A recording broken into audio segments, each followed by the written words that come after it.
রাত্রে আমি চূড়ান্ত ঘোষণা দিলাম যে আপনারা যে যেখানে জানতে পারেন আমরা সবাই মিলে ওদেরকে ঘেরাও করব। যদি আগে না পারি, যেই সময় অনুষ্ঠান শুরু করবে উপস্থিত ঢাকায় যেই কয়জন আছে ঘেরাও করব, তবে নিজেদের হাতে আমরা আইন তুলে নেব না, ঘেরাও করে ওদেরকে আইন শৃঙ্খলা বাহিনীর হাতে তুলে দেব। বাকিটা আমরা তখন দেখব যে কিভাবে কি করা যায়, কিন্তু আমরা ওদেরকে অনুষ্ঠান সফল হতে দেব না। এই যে আজকে হলো কয় তারিখ? 9 তারিখ। এখন থেকে ধরেন 2 দিন আগে 7 জুন ঢাকা প্রাইড নামে একটা অনুষ্ঠানের ঘোষণা দিল সমকামীরা। সমকামী বুঝেন তো? ছেলে ছেলে মেয়ে মেয়ে যৌন চাহিদা পূরণ করবে, নাউযুবিল্লাহি মিন যালিক। এবং যারা মূলত এই শরীফ থেকে শরীফে এই গোষ্ঠীগুলোকেও শেল্টার দেওয়ার চেষ্টা চালাচ্ছে, তারা প্রকাশ্যে ঘোষণা দিল সোশ্যাল মিডিয়ায় যে ঢাকা প্রাইড গত বছরের মতো এবছর রাজধানী ঢাকায় তারা বিশাল মিলন মেলা ঘটাবে, তাদের কর্মীদেরকে নিয়ে সবাইকে নিয়ে একসঙ্গে অনুষ্ঠান করে পুরো দেশের মধ্যে ওদের বার্তা পৌঁছে দেবে। আমরা যেমন কোনো দাওয়াত দিতে চাইলে ঢাকার বুকে অনুষ্ঠান করি না কি করি না? মনে করেন আমরা একটা সংগঠন করলাম, এই সংগঠনটা আমরা চাই এর দাওয়াত সারা দেশে ছড়িয়ে যাক। কি করব?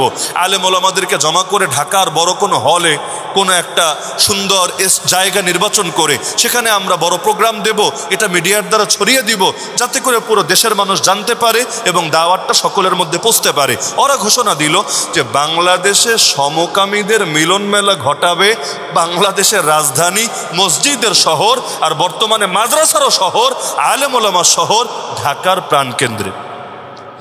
দেখেই আমার রক্তে আগুন জ্বলে উঠল। প্রথমে খোঁজ নেওয়ার চেষ্টা করলাম যে এটা নিয়ে কোনো ইসলামী সংগঠন কোনো কর্মসূচি বা পদক্ষেপ নিয়েছে কিনা। যদি নেয় তাহলে আমাদের দায়িত্ব হবে তাদের হাতকে শক্তিশালী করা। খোঁজখবর নিলাম, দেখলাম না, এখনও কেউ কোনো কর্মসূচি নেয় নাই। ঘোষণাটাও আকস্মিক, এটা 7 তারিখে ওরা অনুষ্ঠান করবে, 5 তারিখে আমার নজরে এসেছে, হাতে মাত্র 2 দিন। 2 দিন পর বাংলাদেশে গজবের কাজ হবে, আযাবের কাজ হবে, যেই কাজের কারণে অতীতে লূত নবীর বংশধরকে আল্লাহ জমিনের বুকে ধ্বংস করে দিয়েছে। আজও ডেড সি, মৃত সাগর, ওদের ধ্বংসযজ্ঞের প্রমাণ বহন করছে যে আল্লাহর বিরুদ্ধে যারা চলে যায় এদেরকে কিভাবে আযাব আর গজব দেয়, কিয়ামত পর্যন্ত মানুষ যাতে ওই সাগর দেখে শিক্ষা নিতে পারে। তো দেশের বুকে যদি এভাবে পাপ হয় আর এর কারণে আযাব আসে, তাহলে যারা পাপ করেছে খালি ওরা মরবে না, আমার আপনারও মরা লাগবে। হাদিসের মধ্যে আছে, বিশুদ্ধ হাদিস, সনদ হাসান, ইন্নাল্লাহা লা ইউআযযিবুল আম্মাহ বিআমালিল খাসসা। আল্লাহ কিছু লোকের পাপের কারণে সবাইকে আযাব দেন না, কিন্তু যদি এমন হয় কিছু লোক সবার মধ্যে বসে বুক ফুলিয়ে পাপ করে আর বাকিরা চুপচাপ বসে বসে দেখে, ওহুম কাদিরুন আলা আইয়ুনকিরু ফালাম ইউনকিরু, তারা প্রতিবাদ করতে সক্ষম, প্রতিরোধ করতে সক্ষম, পাপীদের টুটি চেপে ধরতে সক্ষম, তারপর মুখের মধ্যে কুলুপ এঁটে রাখে, কিচ্ছু বলে না, কোনো প্রতিবাদ করে না, তাহলে কি হবে? আল্লাহ নবী বলেছেন, তাহলে আল্লাহ যারা পাপ করেছে ওদেরকে তো আযাব দিবেই, আল্লাহ সবাইরে আযাবে আক্রান্ত করবে। এমনকি সুনানে আবি দাউদ, ওই যে হাদিসের প্রসিদ্ধ 6টা কিতাব আছে না, এর মধ্যে প্রসিদ্ধ একটা কিতাব আছে সুনানে আবি দাউদ, আবু দাউদ শরীফ। আবু দাউদ শরীফের মধ্যে হাদিস আছে, একটা মাত্র লোক যদি কোনো এলাকায় থেকে পাপ করে, মনে করেন এই যে মৌলভীবাজার, যে মা মিন রাজুলিন ইয়াকুনু ফি কওমিন ইয়ামালু ফিহিম বিল মাআসি, একজন মাত্র লোক এই মৌলভীবাজারের বুকে দাঁড়িয়ে প্রকাশ্যে পাপ করছে, মাঝে মধ্যে করে না? এই যেমন মাসখানেক আগে খবর পেলাম মৌলভীবাজারের কোন পাপিষ্ঠ এক নাপিতের পুত্র, মুসলমান না, সনাতনী, এক নাপিতের পুত্র ফেসবুকে আল্লাহর নবীকে গালি দিয়েছে, ব্যঙ্গ করেছে, বিদ্রুপ করেছে। রক্তে আগুন জ্বলে উঠলো। আল্লাহ নবীকে গালি দেওয়ার চাইতে বড় পাপ দুনিয়ার বুকে কি হতে পারে? একজন যদি এভাবে গালি দিতে থাকে আর বাকিরা যদি চুপ করে বসে থাকে, ওদের উপর আযাব আসার জন্য এটাই যথেষ্ট। তো হাদিসে বলা হচ্ছে, একজন লোক যদি কোনো জাতির মধ্যে থেকে প্রকাশ্যে পাপ করে, গোপন পাপের কথা বলছি না, এটা আল্লাহর সাথে সে বোঝাপড়া করবে, তওবা করবে, কিন্তু প্রকাশ্যে পাপ করে, ওহুম ইয়াকদিরুনা আলা আন ইউগাইয়িরু, তারা পাপ ঠেকাতে সক্ষম, ওয়ালাম ইউগাইয়িরু, এরপরও ঠেকায় না, তাহলে কি হবে? নবীজি বলেন, ইল্লা আসাবাহুমুল্লাহু বিইকাবিন ক্বাবলা আন ইয়ামুতু, ওরা মরার আগে দুনিয়াতে আল্লাহ ওদের সবাইকে আযাবে আক্রান্ত করবে। তো আযাবে আক্রান্ত হতে চান? গজবে আক্রান্ত হতে চান? যদি না চান, নিজে তো পাপ করা যাবে না, যারা প্রকাশ্যে বুক ফুলিয়ে পাপও করতে দেওয়া যাবে না। তা আল্লাহ নবীর শানে গুস্তাখি করার পাপী হোক, বেদাতের পাপী হোক, মদ খাওয়ার পাপী হোক, অথবা যে কোনো ধরনের পাপ যেগুলোর কারণে ইসলামে যেগুলোকে হারাম করা হয়েছে এবং যেগুলোর কারণে গজব আসে, এই কাজগুলো নিজেও করা যাবে না, কাউকে করতে দেওয়াও যাবে না। তো দেখলাম এভাবে ঘোষণা দিয়ে দিয়েছে। আবার দেখলাম কেউ কোনো কর্মসূচিও নিচ্ছে না, কোনো পদক্ষেপও নিচ্ছে না। আমাদের অনেক সময় সবার জানতে জানতেও সময় লাগে, আর টনক নড়তে তো আরও বেশি সময় লাগে। এখন আমি চিন্তা করলাম, তাহলে কি করবো? এরা কি চুপচাপ কাজটা করে ফেলবে? এটাও তো হওয়া উচিত না। কারণ একবার যদি বুঝেন, একবার যদি ঢাকায় প্রকাশ্যে প্রোগ্রাম করতে পারে, দ্বিতীয়বার ঠেকানো সম্ভব না। বাংলাদেশে আজও পর্যন্ত আইনিভাবে, সাংবিধানিকভাবে সমকামিতা নিষিদ্ধ, কিন্তু আইন তো মানুষের হাতেই বানানো, এটা তো আর রবের দেওয়া আইন ফলো করে না।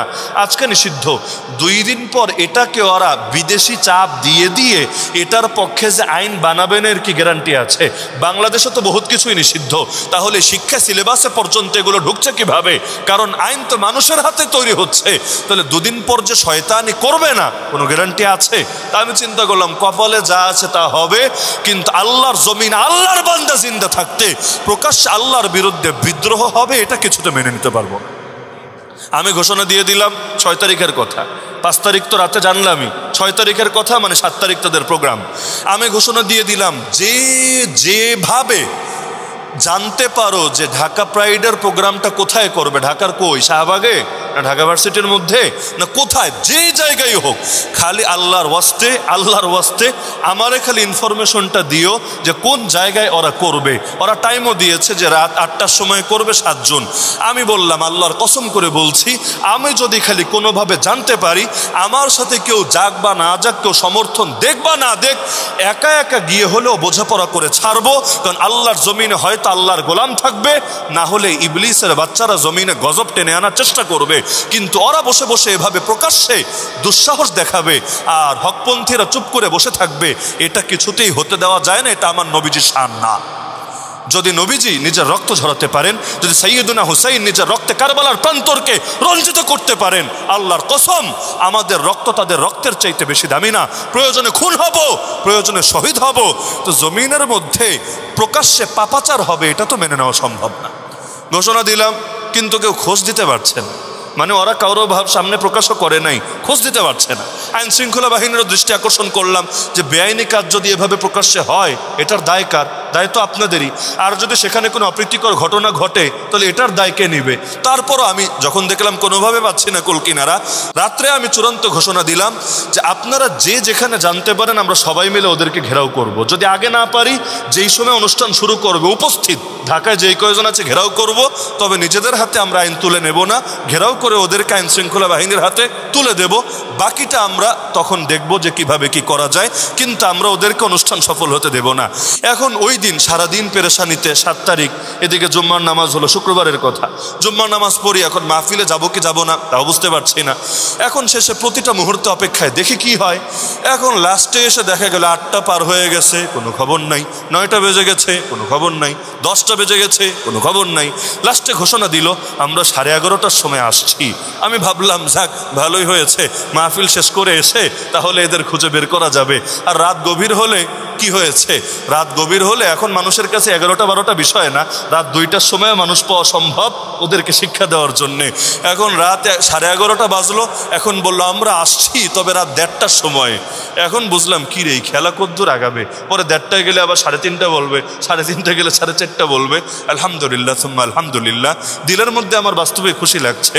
পুরো রাত পার হয়ে গেল, প্রকাশ্যে কোনো অনুষ্ঠান করলো না, লাইভে এসে করবে অনলাইন, ওই হিম্মত করলো না।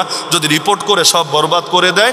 লাস্টে ওরা কয়েকটা সমকামী মিলে নাচানাচি করে ইউটিউবে নতুন একটা চ্যানেল খুলে ছেড়ে দিল, যেটা মশামাছিও দেখলো না, মানে কেউ দেখলো না, কেউ সাক্ষী থাকলো না। তা আমি শুধু আল্লাহ শুকরিয়া আদায় করলাম, আলহামদুলিল্লাহ।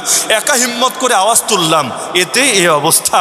কারণ যার ভেতরে আল্লাহ আছে, সে না জানও কোরবান করে দিতে পারে। কারণ আমার হায়াত আল্লাহর জন্য, মরলে আল্লাহর কাছে ফিরে যাব। তো যার দিলে আল্লাহ নাই, ও জান দিবে কিসের জন্য রে ভাই? ওদের দিলগুলো তো মশামাছির চাইতেও দুর্বল, ওরা আমাদের দুর্বলতাকে কাজে লাগায়। না হলে বাস্তবতা এটা, আওয়াজ তুললে ওদের পালানোর কোনো সুযোগও নাই। তাহলে এটা তো একটা উদাহরণ দিলাম, ঘটনা বলা তো উদ্দেশ্য না। আমি ফিতনার কথা বলছিলাম যে ফিতনা তো একটা আসে, একটা না ঠেকাতে ঠেকাতে আরো 10টা আসে, 10টা না ঠেকাতে ঠেকাতে আরো 20টা আসে। এবার চিন্তা করেন, সবগুলো ফিতনার বিরুদ্ধে যদি আমরা রুখে দাঁড়াতাম, বাংলার জমিনে ফিতনা থাকতে পারতো।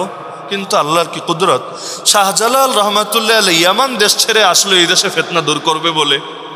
বড় বড় আকাবিররা, আল্লাহর ওলিরা নিজেদের অঞ্চল ছেড়ে হিজরত করে এখানে আসলো ফিতনা দূর করবে বলে, আর আমরা এই দেশে জন্ম নিয়ে এই অঞ্চলের বাসিন্দা হয়ে চোখের সামনে ফিতনার জয় জয়কার হচ্ছে, আমাদের বাচ্চা কাচ্চাগুলো চোখের সামনে বেঈমান হয়ে যাচ্ছে। ভাবটা এমন যেন বলার কিছুই নাই, যেন করার কিছুই নাই, অথচ যতটুকু সাধ্য আছে সেটা করারও আমাদের কোনো গরজ নেই।